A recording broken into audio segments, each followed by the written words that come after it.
Le message est sans détour. Les riverains ne veulent pas de cet incinérateur construit dans la zone portuaire, à 4 km du centre-ville. Pour eux, il n'est qu'une source de pollution supplémentaire dans une région qui figure déjà parmi les plus polluées de France.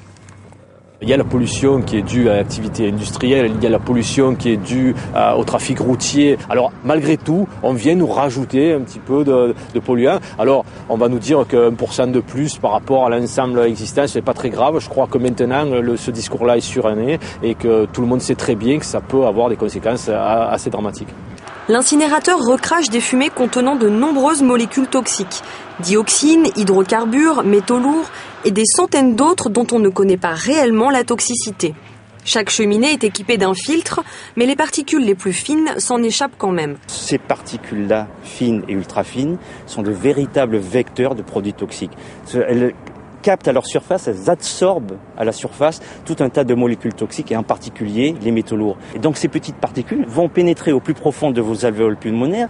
Situées à cet endroit-là, elles vont déclencher une réaction inflammatoire et être distribuées ensuite dans la circulation sanguine et induire des pathologies.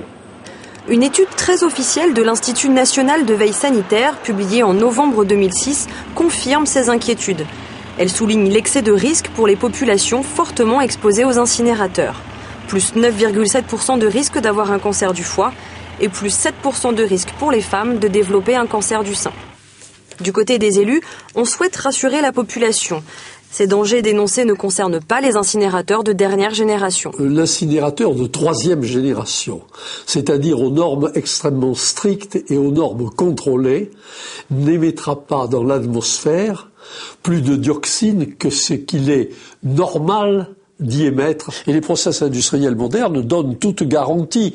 Et comme je vous ai dit, les normes étant respectées, le danger n'est pas réel.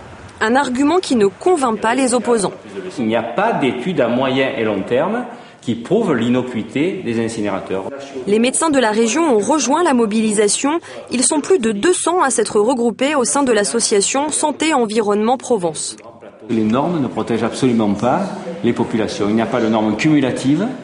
Et je reprendrai l'exemple de la dioxine. La norme de dioxine n'est pas une norme sanitaire. Ça n'a pas été fait sur des études sanitaires. On a dit aux industriels, diminuez vos rejets. Ils sont arrivés à une norme et on a dit c'est ça la norme. Ça ne repose absolument pas sur des études médicales. Mais si les médecins réclament l'arrêt des incinérateurs pour ordures ménagères, c'est bien en vertu du principe de précaution.